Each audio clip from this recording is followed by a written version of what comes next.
What's up? It's your boy Usher. What's up, y'all? This is Beyonce. Yeah, it's your boy Chris Brown right here. Playing nothing but the best. It's the K.L.P. Aftermath. Right here, so keep it locked. It's the K.L.P. Aftermath. You're locked into the man.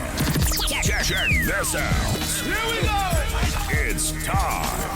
You're live and in the mix with ATL Zone. K.L.P. Kennedy Lucas. Yo, what's going on? This is Drizzy Drake. Hi, this is Rihanna. Hey, what's up? This is Ludacris. What's up, y'all? This is Nicki Minaj. You're rocking with the best. It's the #1 station blazing the airwaves. Right here, so keep it locked. What's up, y'all? This is Beyonce, and you listening to my station. Powered by the Ladies and gentlemen, boys and girls, welcome back to another exciting podcast here today. This is, ladies and gentlemen, the K.L.P. Aftermath with your host, K.L.P. Kennedy Lucas. Welcome back to another exciting episode. T, it's about that time, T. You guys don't know, of course, we are getting ready to head out to New York City next week. And tonight is the final podcast for the week before we go ahead and start getting, and I'm already packed, T. Like, I got some of my stuff already packed, but to start shutting things down, and K.L.P. Entertainment is coming back for the podcast. But next week we're going to be in the Big Apple, the big city of NYC. Can't wait. So excited for that. So if you're looking for a podcast tomorrow, up until Sunday, nothing's going to be up because we're going to be starting production with filming, and we're going to gear up for next week as we do a whole bunch of podcasting, filming, and photography, and just so much other things going on in the Big Apple of next week. So just wanted to kind of get that out there for you guys. If you guys missed, of course, this week's podcast, we talked about so many things within this podcast. Of course, we talked about sweat equity in one podcast. We talked about Scott Hall again, may he rest in peace, in yesterday's podcast. So this week has been very interesting, of course, with the new radio intros and the DJ drops that we've made. Of course, shout out to T. He makes sure he actually made those, and they sound pretty good on the radio airways right now. So if you missed it, you guys don't want to miss it. Of course, it's available right now. All of the episodes from this week are available on Spotify and YouTube in Daily Motion. And I got to give a shout out to, of course, Emory Radio, simply because we're trying to get a lot of students more on our platforms again. So if you guys don't know, of course, Emory Radio 1 is the official Emory 94.6, the radio station's Instagram is all one word, Emory Radio 1. Follow us on social media so that way you guys won't miss exclusive content that's coming out next week. Of course, although K.L.P. Entertainment, the offices here in Atlanta will be shut down, we're still going to be taking pictures. We're still going to be sharing exclusives on our Instagram. So if you guys want to stay up with us and see what we got going on next week in New York City, follow us on our social media, Emory Radio 1. Again, follow that Instagram because we're going to post our exclusives. We're going to post podcasting exclusives. We're going to be doing a whole bunch social media wise on Instagram. So you don't want to miss it. So follow us on our social media there for sure. Now, you guys didn't want to hear me babble more about K.L.P. Entertainment news because we got so many of it, right, T? We've got so many entertainment news. I want to get down to the nitty and gritty of today's podcast show. You guys like it. We try to spice up the show a little bit. Now, this next story is coming from, of course, big shout out to New York's own The Breakfast Club. Of course, Charlamagne the God, DJ Envy, and Angela Yee from The Breakfast Club. I'm excited. Now, I'm not saying I'm going to The Breakfast Club in New York. They don't know who I am, but it's really cool to see I'll be in their city next week. But they talked about this as their donkey of the day. And T, I just had to talk about it here on today's show because I was during my lunch break, and during my lunch break, I catch up on The Breakfast Club. I catch up on the YouTube. So that way, number one, it gives us topics to talk about if we don't have that much topics to talk about on the show.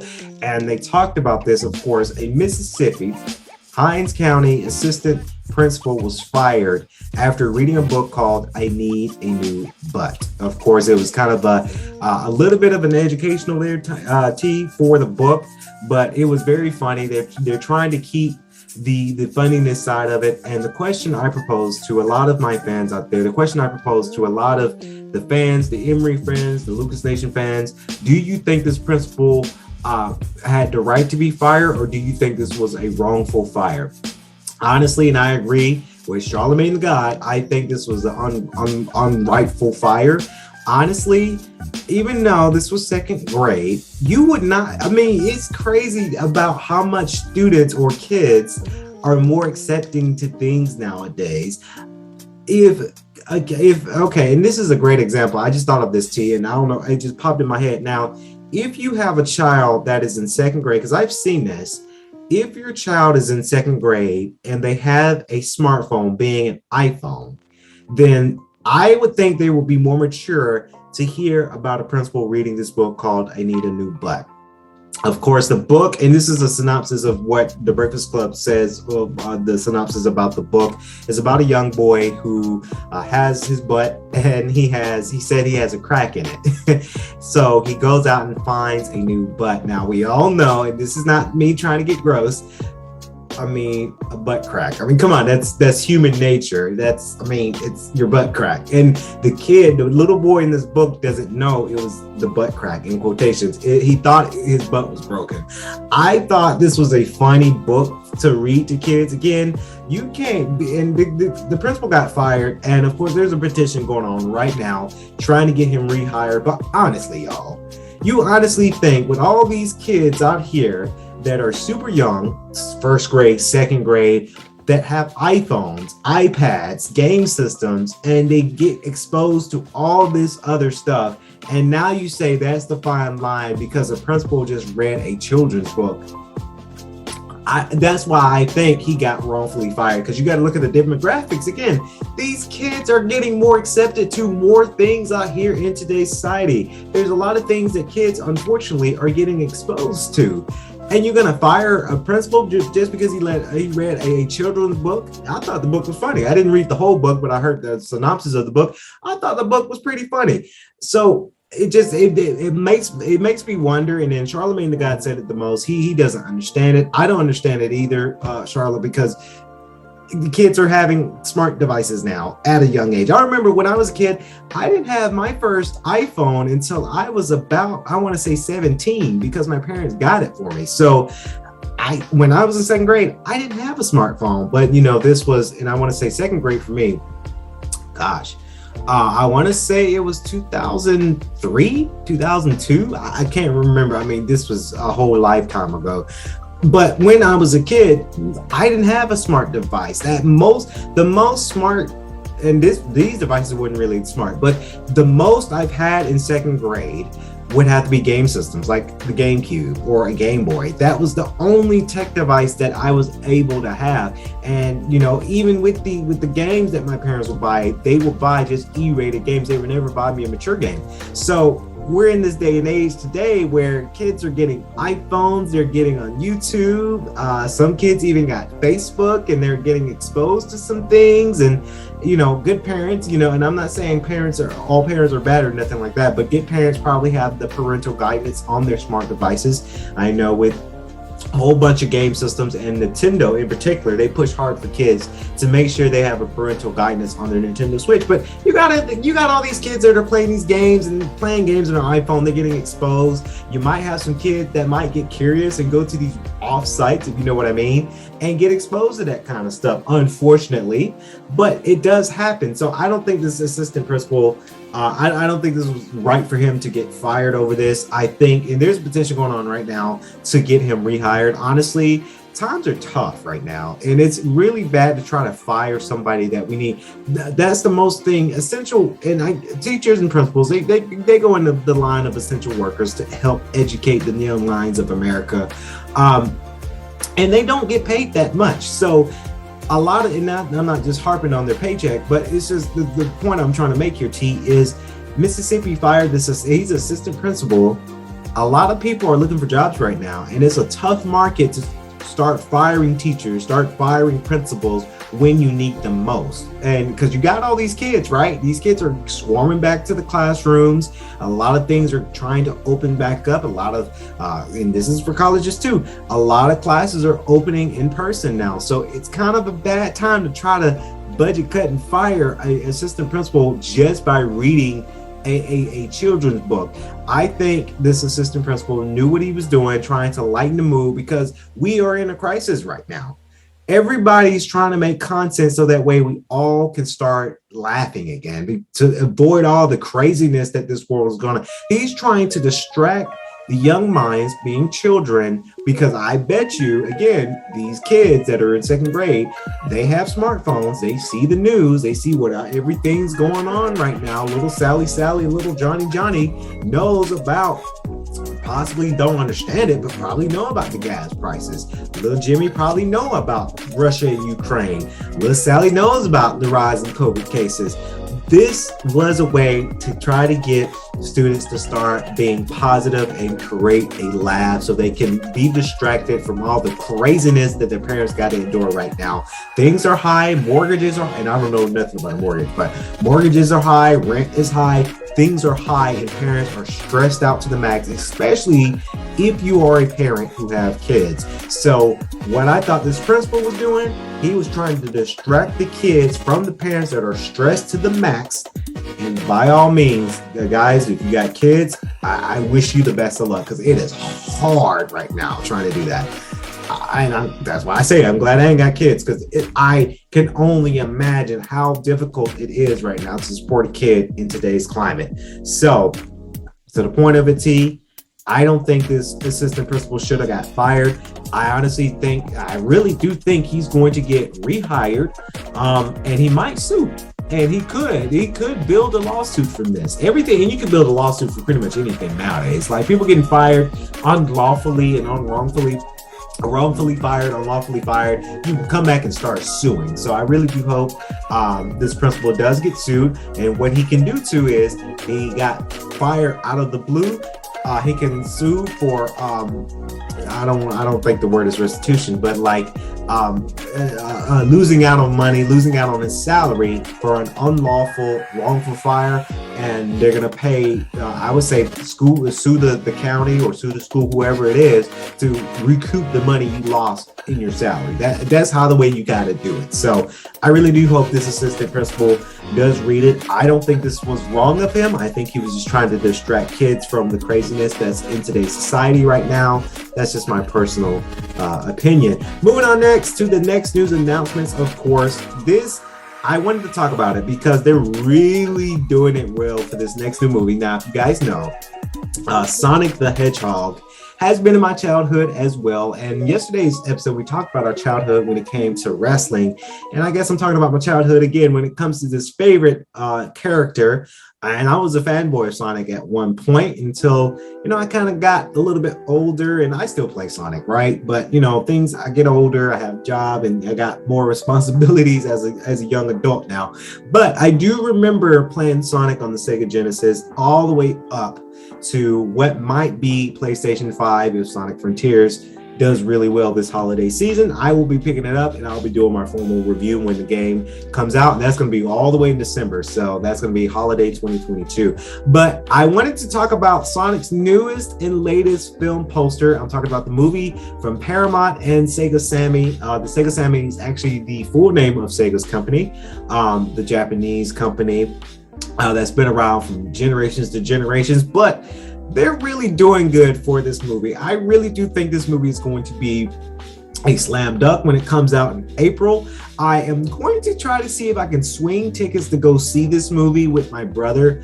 I want to see this movie because they're doing a lot for this movie. They're doing promotion well for this movie.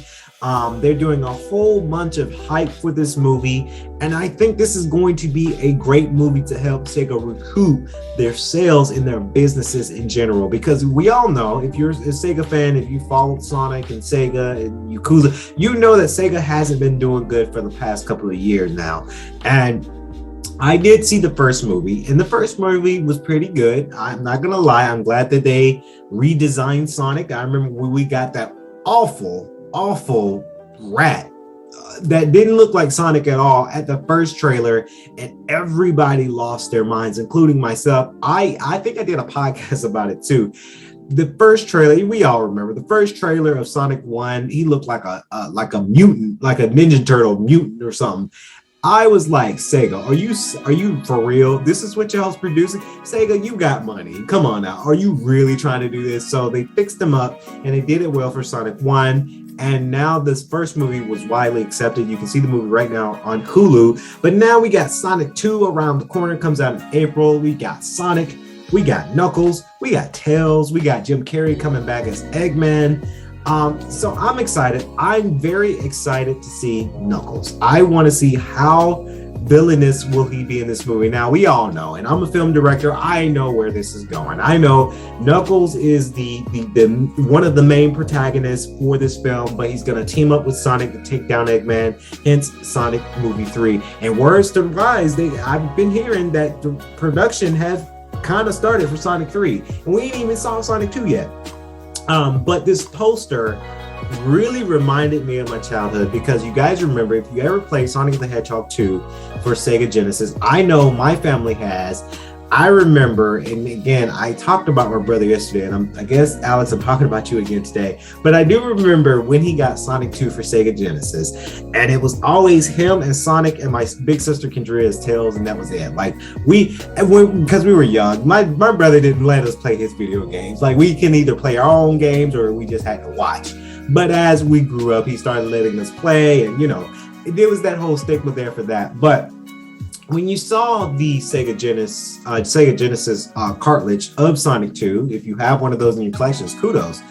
You had Sonic, Tails, and the number 2, and then Eggman in the back. So what they did for this movie is they made an updated modern version of it to where you have Sonic and Tails, the number 2, and Eggman kind of coming up and has his hand on the 2, just like the fan favorite of Sonic 2, the video game from Sega Genesis way back in the day. And I really think that was just spectacular. That was one of the things that is good for marketing. I really do hope they have that as their you know how, like, when you go to the movies, you see the movie little poster that's on a frame and stuff.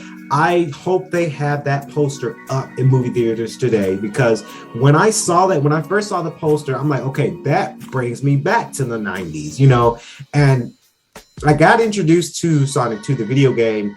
I can't say 1996 because I was born in 1996. So when 1996, I was like months old. Like I don't remember, but I would say 1998, 99. I was kind of like, I was 3 and 4 years old, those 2 years. Then I kind of understand. And I think Sonic was actually my first video game that I ever played. It was Sonic 1. And I remember that day too, because my brother introduced me to, it was a morning. It was a crazy morning. I don't remember it was Christmas, but he woke up, he had a new game system, and he had like 6 Sega Genesis games laid out that my parents had got him. And that was the first day I got introduced to video games back in 1998 or 99. I can't remember the year. That was, again, a life century ago. But again, they're doing great promotions for the movie. I'm super excited to see this movie. I still got to score some tickets to go see this movie, because this is a movie I really want to go see, not only for the podcast for you guys and to give you guys my in-depth review of the movie, but I am a huge fan of Sonic and the Sega team. I'm glad that they're doing these movies. I'm kind of excited for Sonic Frontiers to come out in the holiday season this year. I really do hope they don't delay it, but we haven't seen much. We probably will at E3, and you guys know, and I can announce it, kind of. Of course, K.L.P. Aftermath Season 3 is coming. We did get renewed. A little sneak peek for you guys. We're going to share the poster of it when we come back from New York. But E3 is coming around the corner, and of course, we've got to cover E3 on this platform. So congratulations again to Paramount and Sega. I look forward to Sonic 2. I hope this is really good. You had Sydney Robinson, I think that's her last name, to play Tails, and she plays the character version of Tails as of late. So that really made her mark, because she knew she plays this character in the video game series. So now her voice is hitting the big screen. So I'm super happy for her, because she's a great voice actor. And a lot of voice actors, when you don't go to theaters, you're known as voice acting, but you got now Sidney Robinson, you've got Christopher Sabat, you got Sean Schimble, and those are Dragon Ball Z. I'm a huge anime guy. You got those voice actors that hit theaters, and that's a big deal. That is a big deal, and that's how your career will skyrocket off of that. So, big news for Sonic 2. Let me know, comment below, are you excited for Sonic 2? I am very ultimately excited for that for sure. I'm very happy about this. Now, next, I wanted to talk about a little bit of this is kind of a health tip, T, but we got to talk about our neighborhood Walmart. Well, not my neighborhood, but our friendly company of Walmart. Now, this is the news that headline on front page. So this is our front page news. This is crazy. It's crazy. So I'm gonna read the script to you guys here, and I'm gonna let you guys know what I think about this. Of course, Walmart has recalled more than 25,000 bags of popular chips due to possible contamination issues. Of course, this is huge. Of course, thousands of bags of popular chips sold at Walmart are at the center of a new recall. The retail chain in late February voluntarily recalled bags of great value restaurant-style white corn tortilla chips. I love those too, and it's rare that I go to Walmart. A little tidbit. If you guys don't, this is a little bit behind the scenes about myself. I rarely go to Walmart. I go to Walmart if I got to get that item that my neighborhood Kroger doesn't have. But when I go to get my groceries, I'm always going to Kroger. Kroger's just my thing. I use my Kroger gas card to get points off my purchase, and I use my gas points to get gas. And honestly, if you are a friend of Kroger right now and you got to get those gas, that knock out on that gas right now, I recommend y'all go to Kroger, get a Kroger, and this is not a sponsor to Kroger. They should sponsor me, but this is not a sponsor. But if you have a Kroger Plus card right now, make sure you take advantage of that so you can knock off some money from gas, because gas is the topic right now. But anyway, after it was determined that they pose a potential health hazard to possible metal contaminations. Of course, this recall impacts 2,555 cases of chips, with each case containing 10 bags. Of course, meaning that the recall encompassed more than 25,000 bags of chips. Of course, according to the recall notice posted by the United States Food and Drug Administration, the FDA, the recall that impacts, of course, Illinois, Missouri, Nebraska, Wisconsin, and Wyoming. Of course, according to the FDA, the chips were packed in the 13-ounce, have a lot code on it, and the lot code for you guys, if you're living in those states, here's the lot code is 112051 ##. Of course, and the best date was set by and if you have that bag of chips and you have that code and its best buy date, here's the best buy date, May 23rd 2022. The recall product has also been in the UPC. Of course, the FDA noted that the great value restaurant-style white corn tortilla chips were recalled after it was determined that chips may contain a foreign metal. So, again, if you're in those states and you bought that kind of chip, make sure you check it. I would say throw it out anyway, even though if this is wrong and if it's not right and you think this is flawed, whatever you believe in, I would still say, if something has been recalled, please just throw it out, especially a bag of chips. You can go buy another bag, go buy some Doritos, buy some Ruffles, buy something else, because your health is the most important. I don't know. These chips probably cost about $3 a bag. So again, you can go and buy another bag of chips. It's just, when things get recalled, I urge, and this is for everybody here at K.L.P, but I urge, if things get recalled, whether it's product, now they recall, and it's hard because a lot of companies, they do recall vehicles, right? When there's airbags and if there's something wrong with it, vehicles, get it checked, but you can't really just say, hey, here's my car, take it. I don't want it. You can't just do that unless you got money to get a new car. You just can't do that. But when it comes to food, just throw it out. You can buy it again. You can buy something else. You can buy an alternative. Trust me, this year, to save money, this is a tidbit for all you Emory students out there. This is a lesson for you guys. Try to find alternatives to your favorite foods if you're trying to save money. That's the way to do it. If you want to save money on groceries, and you like to buy your favorite snack and it's expensive, find an alternative. And this is what I'm saying with this. If the Great Value restaurant style white corn tortilla chips has been recalled, throw it out, find another alternative until they fix this, because your health is more important. You're putting all this stuff into your body and people are still getting sick in today's society. So just one of those things that you just have to be careful and make sure that you guys are aware of it. So moving on to more front page news on today's show. Let's talk about Jussie Smollett just a little bit, y'all. All right, so Jussie Smollett, if you guys don't know, Jussie Smollett he played the character Jamal Lyon in the hit Fox show that was canceled, unfortunately, called Empire. And at first, this man was sentenced to 6 months in prison and to pay a fine of, I believe it's $120,000 in police resources and restitution. We got word today that Jussie Smollett will be released from prison. They kept saying that, on his paperwork kept saying he's at risk of hurting himself. I agree with him on that. If the man says he's not suicidal, don't put that he's suicidal.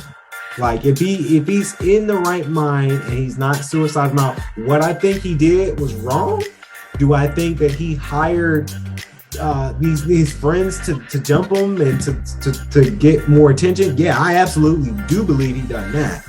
But do I think he's suicidal? No, I honestly, and it sucks. And I talked about this in another show, but it sucks that you have an actor to do something very crazy to want to get that attention. And now he's been to jail, I guess, a day, and now he's kind of on his paperwork counts him as a felon. And it's hard to find jobs in Hollywood if you're a felon. So do I think he's going to be able to work again? Nah. Will he try to make music again? He can try, because there's a lot of ways, right, T? There's a lot of ways you can make music for free, and you can start small, because you guys know, we don't make our music for free, but Swanky Aura, we're a small music company or music group, and Swanky Records is our small music label. We start small, we navigate. Do I think Jussie Smollett will be able to navigate? Probably. I don't think he's going to be hired by a director ever again, whether it's TV shows or movies. I think he kind of burnt that bridge down with that. And I don't think that that's going to happen to him so much. Of course, Taraji P. Henson did come out and say her piece about it. It's,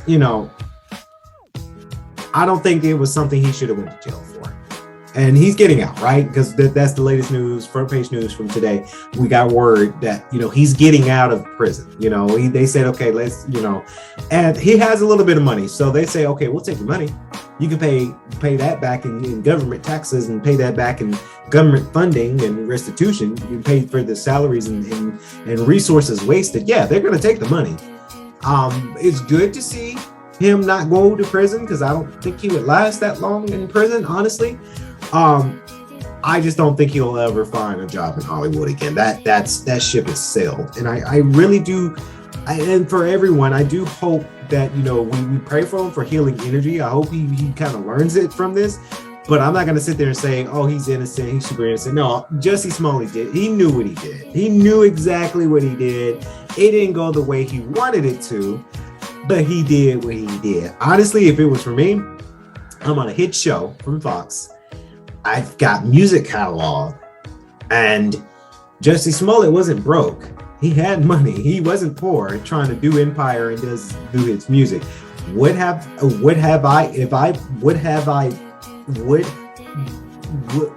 trying to pronounce it. I'm trying to say it to you. Would I do that? No. Nah. If you, again, hit show, music catalog, got some money in the bank? Nah. I would have just said, okay, it is what it is. I would have started auditioning. And a lot of actors who are not on these super, super big shows, they go out and they go audition for stuff. And that's all Jussie Smollett had to do. Go after Empire. Go audition. Make an album that's independent from Fox or independent from Empire. Do your creativeness and see what comes out. So now when he tries to make an album, people may not listen to it. When he's trying to audition for these movies and these next TV shows in the future, that's not going to happen, because he kind of ruined it for himself. just for this silly heist he was trying to pull. It's silly. I hate it when celebrities crush their dreams, and it's just, you know, a small folk who trying to make a dream. We smarter than some of these celebrities that just go and crush their dream. I never understand it, T. Never understand it. So that's going to wrap it up here on today's show. Hopefully you guys enjoyed today's show. For sure, please remember to like, comment, and subscribe to the YouTube channel on YouTube at K.L.P Entertainment and Daily Motion as well. If you like the audio version of the show, please remember to like and share with your friends, letting you guys know that we were live. Now, we will be shutting down K.L.P Entertainment after tonight because you guys know where we're going. We're going to New York City. So please make sure, stay tuned on our social media so you guys don't miss exclusive content, whether it's photos, podcast uploads, exclusive reels. Do not miss it. So follow us on the social media so you don't miss us out on New York City. So we're going to return next week live from New York City for K.L.P Aftermath. Until now, this has been K.L.P Aftermath. Host Kennedy Lucas. Stay safe. Stay swanky.